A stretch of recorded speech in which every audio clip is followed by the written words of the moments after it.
Welcome to the Land Your Bet Sports Betting Show. Monday Night Football on the docket here. Got the Rams playing host to the Miami Dolphins. I'm going to be taking a look at the best bets I have for this game and player prop projections so to help you guys make your bets as well. After a rough start to the season, happy to say 4-1 on Sunday today. Also includes a nice little streak over the last couple weeks here, up more than 6 units so that we can pull right back to even after, like I said, a pretty bad start to the season, but still going strong here in the NFL now as well as in the NBA. So make sure to subscribe to that page. Go ahead and give that video a like. Let's get right into it. As we jump into this Dolphins offense, quick reminder, if you do want to make sure you don't miss a single bet that I'm making this season, head to the link that's in the description of the video here, wap.com, so you can check out the VIP Discord. Got a nice season pass for the NBA, 40% off if you want to go ahead and skip that monthly price. This is going to be a limited time offer, going to do away with that pretty soon here, but hope to see you guys in that Discord. For now, let's jump right into the Dolphins offense. Looking at some stuff here that's really just about whether or not Tua is playing, right? If you look at them on the season, 24th in passing yards, 20th in pass EPA.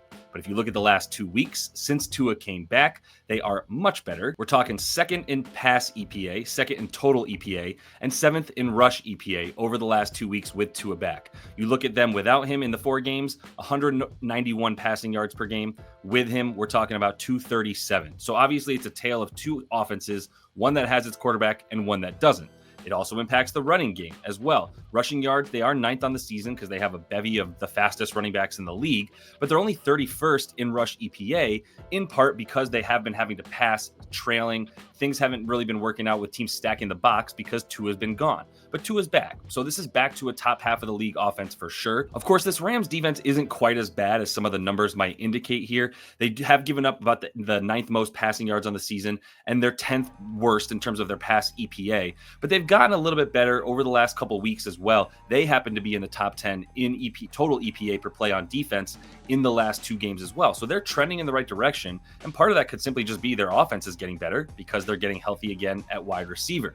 The rushing yards, they've given up a good amount, but their rush defense isn't quite as bad as you might think. And their defensive line is actually in the top third of the league in terms of adjusted yards before contact. So they are stopping the run fairly well, I will say. And they actually pressure the quarterback super well. I was incredibly surprised to see the Rams with the 2nd highest pressure percentage on the opposing quarterback in the league. Now, I wasn't surprised that those aren't really turning into sacks, as they're still in the bottom 10 in terms of the amount of sacks that they're getting per game, but they're pressuring the quarterback and forcing him to throw it a little bit earlier than he might want to, which is at least good news for this pass defense. As we jump into this Rams offense, quick reminder that we've got the live show every single day, 5:30 p.m. Eastern. You guys bring your bets and then jump in the comments. Let me know what you want to talk about. We go over that stuff together while I share my screen, show you exactly how to find the plays that I'm finding. Been doing it mostly for the NBA, but on Mondays and Thursdays, go ahead and jump in with your football bets as well. And we'll take a look at all that stuff together, find some nice plays before those games start. The story of this Rams offense, much better at pass blocking than it is at rush blocking. And in general, right, you've got Puka and you've got cutback. So we know that this offense is going to be a lot more high flying of an aerial attack than we've seen so far this season when those guys are sitting. Now we're talking about a team that has been pass blocking super well, and you add the weapons to it, it's going to be a big deal. They've actually limited pressure on Matt Stafford to the 8th best in the league right now in terms of the pressure percentage that they're allowing the opposing team to bring their way. That's given him plenty of time, and that's going to be to the benefit of Nakua playing on the outside and a lot more of Cooper Kupp, who's playing in the slot in this game. For the Dolphins, they've got really good sort of defensive secondary, but really everything in terms of getting pressure on the quarterback has been awful for them this season. They're getting pretty good push on the defensive line when they are trying to get to the ball carrier on the run plays, but the passing in terms of their rush and their pressure percentage, very bad, bottom third of the league this year, and that's going to be a problem probably against Stafford and company. If you give him time, he's going to pick you apart with his weapons available. Let's jump into these play props and start with Tua Tagovailoa going for his passing TDs here. So he's actually only had 2 twice this season out of the 8 games that he's the 4 games rather I should play that he's been a part of, but he's had 3 since he's come back. We've seen that passing play percentage increase for them over the course of the last 2 weeks since he's come back, and the Rams are allowing the 2nd most pass TDs in the league right now. That pass defense just not very good, especially in that secondary where Tua should have some success, even if Tyreek Hill is unavailable. Other guys like Jonnu Smith and Jalen Waddle will be able to beat their guys in this matchup. And you look at the way that they're playing in the red zone, very good run offense wherever they are on the field, but they are passing just as much as they are running once they get inside the red zone and once they get inside the 10 and the 5. This team is still throwing the ball a good amount without necessarily too many big wide receivers. Obviously, they've got the speedsters on the outside. They do have Jonnu Smith, and they love to throw to Devon Achane in the red zone and even inside the 10 and inside the 5.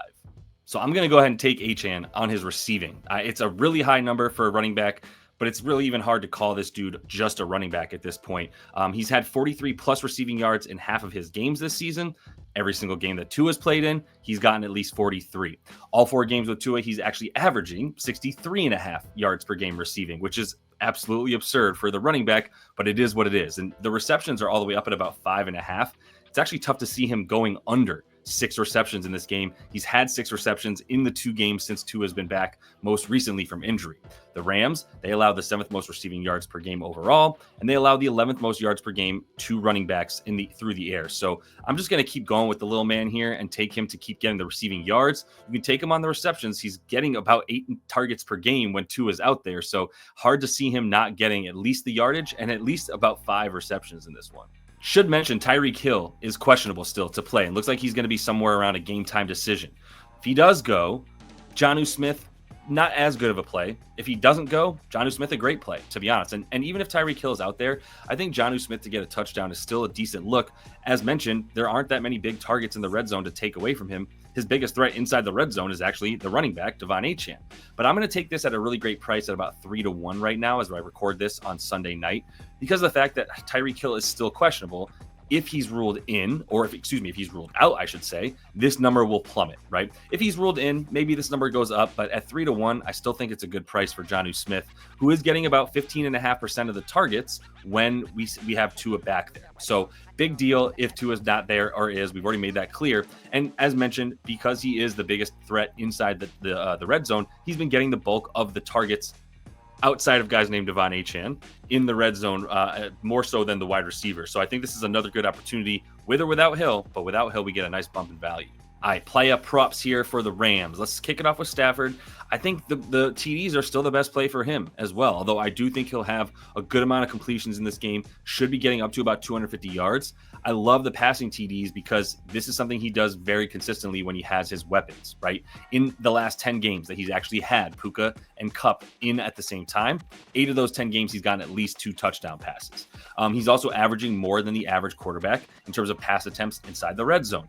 6 pass attempts per game inside the red zone in those 10 games that he's had Puka and Kupp out there with him. So when you look at the way that he's going to go up against a Dolphins pass defense that's 23rd in pass EPA and has allowed a really large amount of passing touchdowns to quarterbacks this season, I think this is a really good look. And it's a little bit juiced down. It's like minus 130. I'm okay with taking that bet, even putting 1.3 units on it. But if you wanted use it as like a nice little parlay piece, I do think the Rams are good to win this game. I really like the way that they're able to move the ball on offense right now a lot more seamlessly than what we've seen from the Dolphins, even with Tua in there. And if Tyreek isn't out there, obviously this is a better play for the money line for the Rams as well. Little Kyren Williams. So doesn't really make any sense to take him at a touchdown score anymore.